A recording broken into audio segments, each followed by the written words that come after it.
आध्यात्मिक स्थिति है, लेकिन विकास के नाम पर कोई काम नहीं हुआ। सड़कें अच्छी नहीं दिखाई पड़ रही है, सफाई उतनी जितनी होनी चाहिए स्थिति। जरूरी नहीं कि हर हीरा हो हीरे जैसा खरा, लेकिन तनिष्क का हर हीरा है 100% नेचुरल और गुणवत्ता व विश्वास दोनों पर खरा। पाइए डायमंड ज्वेलरी की वैल्यू पर 20% तक off. Visit Tanishq showroom, India motor circle, Ajmer. उतनी नहीं हो रही है, इस सब पर विशेष ध्यान देने की जरूरत है। एक कार्य यहाँ जरूर हुआ है, रेपो वो बन गया, जोड़ी बन गई, जिससे कि लोग सावित्री जी का दर्शन कर रहे हैं। ये बहुत अच्छी पहल हुई। ब्रह्मा जी के यहाँ दर्शन करने में गया, वहाँ पर पुलिस की व्यवस्था अच्छी थी और बार बार वो पुलिस जो है लोगों को कंट्रोल करने के लिए कह रही थी आप बैठी मत, एक तरफ दर्शन करिए। ये सब व्यवस्था अच्छी है, लेकिन सड़क की स्थिति जर्जर दिखाई पड़ी। सड़क उतनी अच्छी नहीं है। पानी की व्यवस्था, सड़क की व्यवस्था, चिकित्सा की व्यवस्था, ये सब व्यवस्था की बहुत ही आवश्यकता है। सभी तीर्थों का आचार्य है, गुरु है। पृथ्वी पर 8 वैकुंठ बताए गए हैं कि पृथ्वी में 8 वैकुंठ है।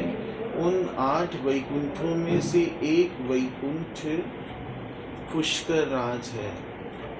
देखो, भारत के लोग, जैसे मैंने कल की कथा में ये बातें बताई थी कि आजकल लोग कहते हैं कि ये दलित हैं, ये महादलित हैं, ठीक है ना। भारतीय धर्म शास्त्र में सनातन धर्म के किसी भी ग्रंथ में दलित शब्द का प्रयोग नहीं हुआ है। किसी मनुष्य को दलित कहना महापाप समझा जाता है, किसी मनुष्य को महादलित कहना महापाप समझा जाता है, किसी मनुष्य को अछूत कहना ये महापाप समझा जाता है। सनातन धर्म को मानने वाले हिंदू पर्वतों की पूजा करते हैं, वृक्षों की पूजा करते हैं, पशुओं की पूजा करते हैं, पंछियों की पूजा करते हैं, जल की पूजा करते हैं, नदी की पूजा करते हैं। और की बात तो और छोड़ो, जो विषैला सांप है उस सांप की भी पूजा करते। इसी सावन महीना में नाग पंचमी आती है और सर्प की, जो सर्प में भी,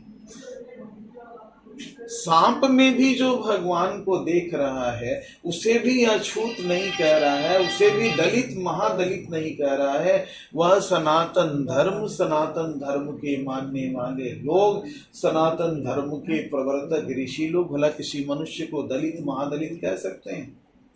तो आप क्या मानते हैं, केवल राजनीतिक लाभ के लिए काम किया? हाँ, राजनीति सदैव समाज को तोड़ने का काम करती है और धर्म नीति सदैव समाज को जोड़ने का काम करती है। ये राजनीतिज्ञों के दिमाग की उपज है। उन्होंने ये दलित महादलित, अति पिछड़ा पिछड़ा, दुनिया भर का बवाल जो है करके समाज को तोड़ने का कुकृत्य कर रहे हैं। लेकिन धर्मनीति तो समाज को जोड़ने का कार्य करती है। यह सनातन धर्म एक खरबूजे के फल की तरह है। खरबूजा आप देखोगे, उसके जो बाहरी जो हिस्सा है, जो छिलका है, उस पर बहुत सारे चिन्ह रहता है। लगता है कि इसमें कितने विभाग होंगे, लेकिन खरबूजे के छिलके को हटा दो तो एक गोल है। कुछ राजनेता तो महाराज जी होना, हिमालय की रक्षा होना, जल ही जीवन है। मनुष्य अन्न के बगैर जीवित रह सकता है, लेकिन जल के बगैर कोई जीवित नहीं रह सकता है। इसलिए ऋषियों ने बताया, पुष्कर में जो जल है वही भगवान है। माने जल की रक्षा करो, जल को व्यर्थ में बर्बाद मत कर डालो। जल का स्तर नीचे जा रहा है, एक दिन जल समाप्त हो जाएगा। आज की स्थिति ये है कि भारत में एक बॉटल जल 40 रुपया का मिलता है। 40 रुपया का जितना दूध मिलता है उतना जल मिलता है। मनुष्य जल के बिना जीवित नहीं रह सकता है, कोई शरीरधारी जल के बिना। इसलिए पुष्कर में जल के रूप में भगवान है। पुष्कर राज बताते हैं कि जल की रक्षा करो, तेरे जीवन की रक्षा होगी। नैमिषारण्य बता रहे हैं कि तुम जंगलों की रक्षा करो, तुम्हारे जीवन की रक्षा होगी।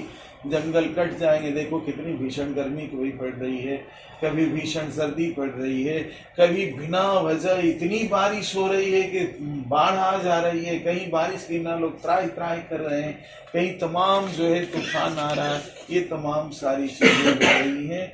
इसलिए भारतीय दर्शन में जो भारतीय ऋषि हैं, यह देश कृषि प्रधान देश है और यहाँ पर ऋषियों ने यही कहा। भारत का जो मुख्य सिद्धांत है, आप सब लोग सुन लो।